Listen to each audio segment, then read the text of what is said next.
In this video I'm going to tell you about the noble polyhedra. If you are watching this, you've probably already googled what they are and only found a little Wikipedia page that barely gives you an idea of how interesting they are. In fact, these solids are in some way very close to the regular polyhedra. To be precise, there are more than 5. If you want to know more, watch this vid made by Jen Misaeli. As you might have already read in the Wikipedia page, the noble polyhedra are isohedral and isogonal. So, for a polyhedron to be noble, its edges do not need to be the same. This means that topologically they should be regular polytopes, since topology lets you do this. Here are some rather boring examples of polyhedra with the same faces and the same vertices, but not the same edges. They are called disphenoids and stephanoids. A dual of a noble polyhedron is also noble, because if both faces and vertices are the same, the dual's faces and vertices will be the same. In case of disphenoids and stephanoids, the duals are topologically identical to the original polyhedra, so they do not form other infinite families of noble polyhedra. However, this video is not about that, guys. It is about noble polyhedra with higher types of symmetries. Such polyhedra are still being discovered. There is no clue to if there are infinitely many of them. First will come the hyperbolic tunnelings, and then polyhedra that are topologically equivalent to them. Here is the order 5 pentagonal tiling and different polyhedra that are topologically equivalent to it. Each solid will be appearing on the screen for 10 seconds, so if you get bored by one, just double tap.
Now here we have the order 9 triangular tiling and topologically equivalent polyhedra.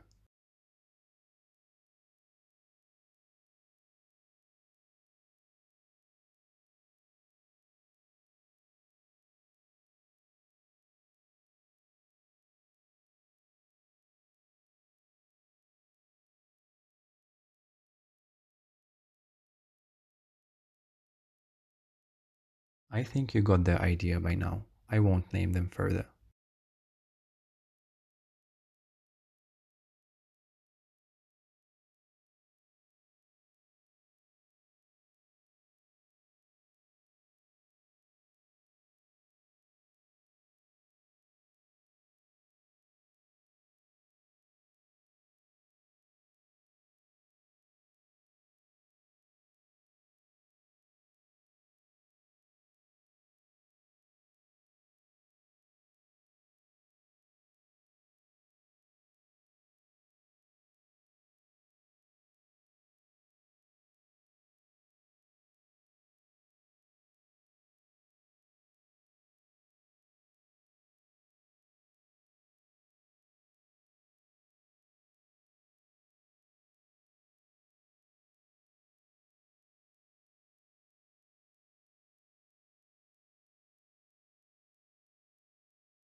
this polyhedron is called medial rhombic triicontohedron, and it's not normal, but it is also topologically regular.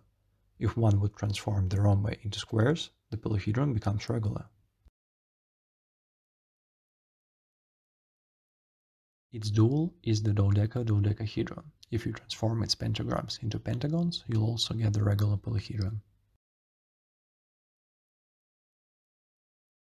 Next comes the medial triambic icosahedron.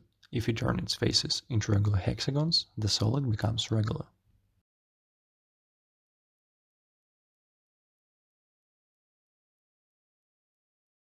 The last polyhedron for today is the detrigonal dodecahedron. As you've already guessed, if one transforms its pentagrams into pentagons, the thing will actually be regular. Hope you found that informative or trippy. In the next video, I'll tell you about the Near-Miss-Johnson solids, which are also absent on YouTube and almost absent in the whole internet. Also, I'd like to apologize for the video's quality. I know it sucks. Hope the info I gave you was worth it. If something I said in this vid turns out to be wrong, I'll tell you about that in the next one. Bye.